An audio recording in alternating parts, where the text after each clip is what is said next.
Good morning! So this morning we're at the Kutta Kutta Caves, which is just a little bit south of Katherine, about 20 minutes I think it took us to get here. So I got the visitor centre just behind us, so they have tours every hour and it costs $24 for an adult and a bit cheaper for a kid. So we're just gonna do one of the tours through the Kutta Kutta Caves, hopefully learn something, and yeah, it'd be cool to check out all the stalagmites and what's the other ones? What are they? Stalactites above stalagmites. There you go. That's the ones. So yeah, be cool to check that all out. It looks like a pretty neat little tour. Saw some of the pictures in the visitor centre. So should be good. Are you pumped, Misha? Yeah! Watch out, cave bats, here we come. Cave bats.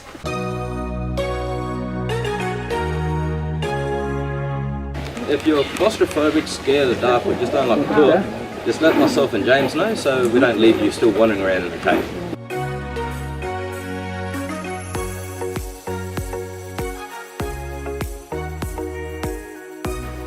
We've all been in caves before, have we? Yes. Yep. No worries. With this one that we're seeing today, it may be a bit different. Reason being is the way that we walk in is the only entrance and exit. So every day the air comes to where we are, gets heated up from the surrounding rock and gets pushed further back in the cave.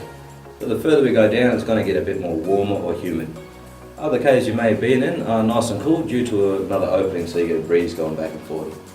Now, the Jawan people are traditional custodians of the area. They knew about this cave, but they didn't really venture into it. Reason being is it's pretty dark back there.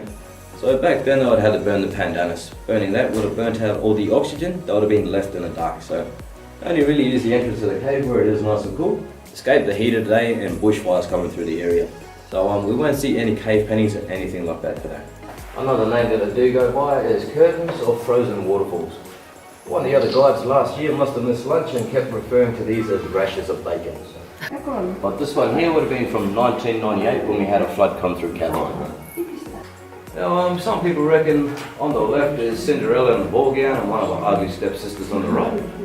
A few kids in here last week reckon it does look like Neapolitan ice cream without the strawberry. I reckon after a hot day it does look like a cold beer, so you got the froth on the left and the beer on the right. Now the cave itself, it was found by accident in the early 1900s by a stockman by the name of Mr. Smith. I'm not too sure what his first name is, so you can make it up if you want. Mr. Smith was heading cattle from Mataranka to Katherine to put onto the market. He got to Katherine and he noticed there was a few heads short, so he followed them back and a few of them fell into the entrance of the cave. So it was known as Smith's Cave. He went into town, told the locals about his findings. They decided to come in, throw parties and take the formations home with them. By throwing the parties, it was just all the rubbish that was left behind. Tobacco tins, beer bottles, and you may have seen a few of them on display up at the kiosk. Now it does get a bit worse than that. 1944, World War II. The cave changed its name from Smith's Cave to 16 Mile Camp, Tyndall Rathbase. Had a lot of servicemen come into the cave and shoot the formations as target practice. And I'll show you a few bullet holes a bit further in. Now, the rifles that they were using at the time happened to be 303s. One of them outside does give a loud bang, so imagine one going off in here. Yeah, hearing impaired, discharged from the army for having a disability, so they wouldn't have to go to the war at the time, so it's the main reason why they did do it. Only having 2 seasons, the wet and the dry, around this part of Katherine we only received roughly about 600 mil of rain. So the white calcium carbonate coming down from the broken stalactites, that is 80 to 85 years worth of growth. The cave itself only grows 0.1 to 0.5 mil every year, so very slow. Now once that water table starts to drop, this is where a majority of it does drain out. Through that small cavern that goes for about 20 metres further down. It'll go to the back and then it'll slowly seep into the water table below. The other spot where it does drain off is at the end of this path and it goes down that cavern. So if you pass that hole, you might be able to see the reflection in the rock. So that's from a 303 shot. I've got another example of columns for you, so there's a big one to your left. There's another one, and another 2 smaller ones up the top. The name Kutta Kutta, if you have a word that's repeated twice in Aboriginal language, it does mean place of many. So for an example, Wagga Wagga in New South Wales, place of many crows. Banka Banka, I'm not exactly sure what that is, but it does mean place of many snakes. When the Jawan people walked in under the Land Rights Act in 1976 with torches, they also got to name the park. So the first thing they seen was all the sparkles of the calcite crystals. All the sparkles just remind them of the stars. So kara, play some many stars. So where we are at the moment, guys, we're about 250 metres into the cave.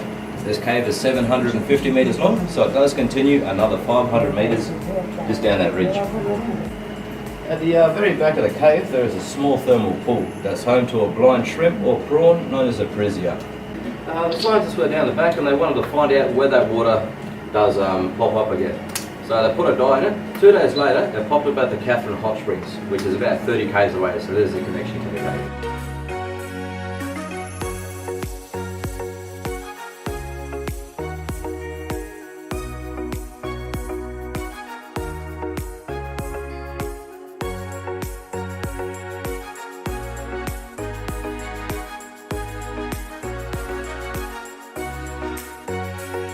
Pretty cool tour, hey? What do you reckon, Misha? It's long. It's cool. long. It's deep. Definitely worth checking out. It's Yeah, nice. for sure. And it's cool having the guy explaining about it all, and especially funny like with the bullet holes, hey? Yeah. Like with the World War II guys. But also very interesting, there's a thermal spring. Did you remember that bit? Yeah. Thermal spring at the end apparently hooks up to the Katherine thermal springs. That's Well, it's cool. It's what, 500 meters long. Yeah. We only did 200 meters. 350, I think. $25, $24 well spent. This stuff just blows me away, hey? Like that. That's where the water got to 2004. And was there another one, did he say? Like, he said you could swim at the top. So the 3rd of the 3rd, 2004, water level's up to here, so you could actually swim at the outside of the cave. I hope you enjoyed the tour and enjoy the rest of your day.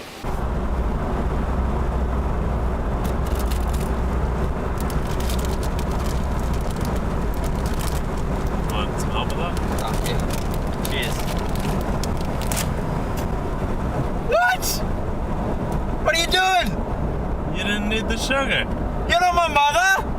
Well, someone had to be. Ah, Whoa, watch out. can't believe you! What are you trying to do? Unbelievable. Mate, you don't need them. Just leave them. They're still good! Nah, They're they've still been on fine. the ground. They're still Who fine! knows what's been here? They're fine! Can't believe you! Oh. Ugh. Hey! So tell me, Misha, where are we? Here? So tell me, Misha, where are we? On a footpath.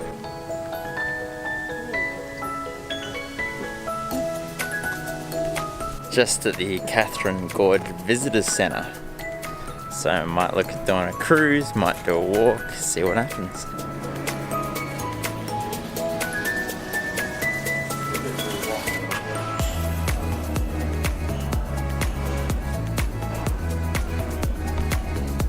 I don't know about you, but I've seen everything I need to see.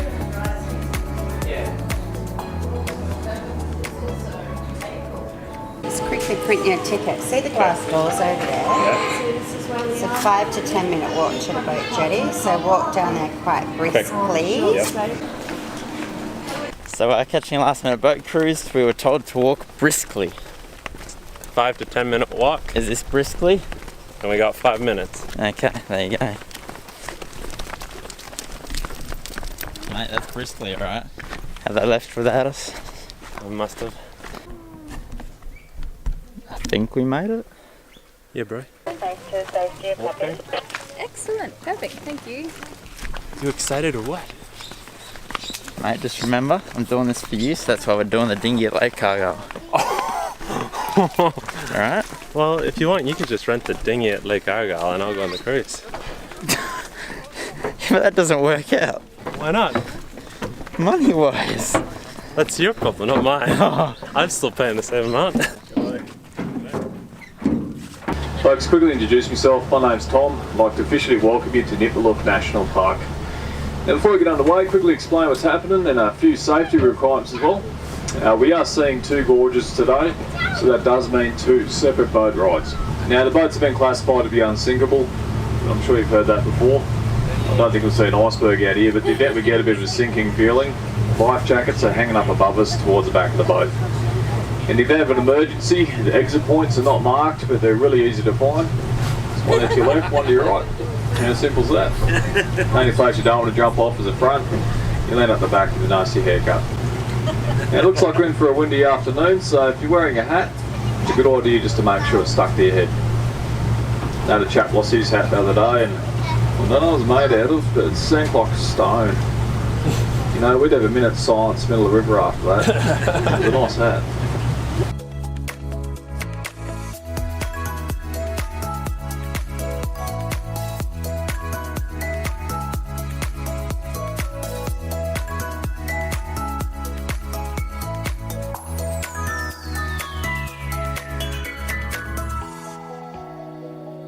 That's one of our indicators we talked about before, come up on the left. Red float attached to a rope tied to a tree.